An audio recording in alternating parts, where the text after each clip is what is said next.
একটা ঘর গোছানোর পরে যতটা সুন্দর লাগে সেই ঘরের পেছনে ঠিক ততটাই পরিশ্রম লাগে ঘরটাকে পরিষ্কার পরিচ্ছন্ন করে গুছিয়ে রাখতে। শুধু ঘর বলেই না, প্রত্যেকটা জিনিস যতটা সুন্দর করে গোছানো হবে বা যতটা সুন্দর হবে জিনিসটা, সেই জিনিসের পেছনে ততটাই বেশি যেন পরিশ্রম। তবে আমার ক্ষেত্রে ঘর গোছানোর দিক দিয়ে আমার অতটাও কষ্ট মনে হয় না, কারণ আমি ঘর গোছাতে সত্যি ভীষণ ভালোবাসি। আর দেখবে যেই কাজটা মন থেকে করা হবে সেই কাজে যেন পরিশ্রমটা অনেকই কম মনে হয়। সো হ্যালো এভরিওয়ান, আমি অনন্যা। কেমন আছো তোমরা সবাই? ঘুম থেকে উঠেছি অনেকক্ষণ আগে, ওই যে অয়ন ঘুমিয়েছিল অনেকটা বেলা অবধি, তো সে কারণে বিছানাটা গোছাতে পারিনি। আর আজকে ভাবলাম বিছানার চাদরটা চেঞ্জ করি। আর এত পরিমাণে গরম পড়েছে, একটা চাদর দুদিনের বেশি বিছানায় আর পাতা যাচ্ছে না, এত পরিমাণে গরম পড়েছে।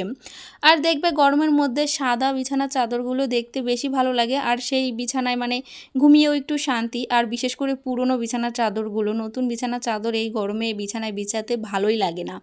তো এই চাদরটা অনেক দিন আগেকার, পুরনো আর কি। আর এই চাদরটা না অনেকটা পাতলা আর খুবই নরম, তো সে কারণের জন্য এই চাদরটাই পাতলাম। গরমের মধ্যে এই চাদরগুলোই ঠিক আছে, আর বেশি রংচঙের চাদরও বেশি একটা ভালো লাগে না।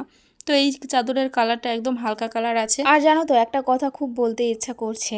এই যে আমি ভিডিও করি এটা নিয়ে, যে এই যে কিছু কিছু লোকের প্রবলেম, এটা কেন হয় আমি জানি না। আমি কিন্তু কারো কাছে যাচ্ছি না, কারো কাছে কারো নামে বাজে কথা বলছি না। আমি আমার মতো ঘরের মধ্যে কাজ করছি, সেই ভিডিওগুলোই আমি তোমাদের সঙ্গে শেয়ার করছি। এটাই কেন এত লোকের প্রবলেম হয় সত্যি ভাই আমি বুঝি না এটা কেন হয়। আমার কিন্তু আগাগোড়াই কাউকে নিয়ে কোনো প্রবলেম না, যে যার মতো থাকুক ভালো থাকুক।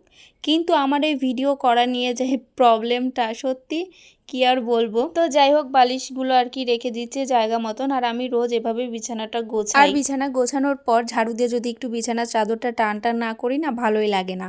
এদিকে বিছানাটা গোছানো হয়ে গেছে, এখন অন্যান্য কাজগুলো করে নেবো। তো যাই হোক, চলো তোমরা সবাই খুব ভালো থেকো, সুস্থ থেকো।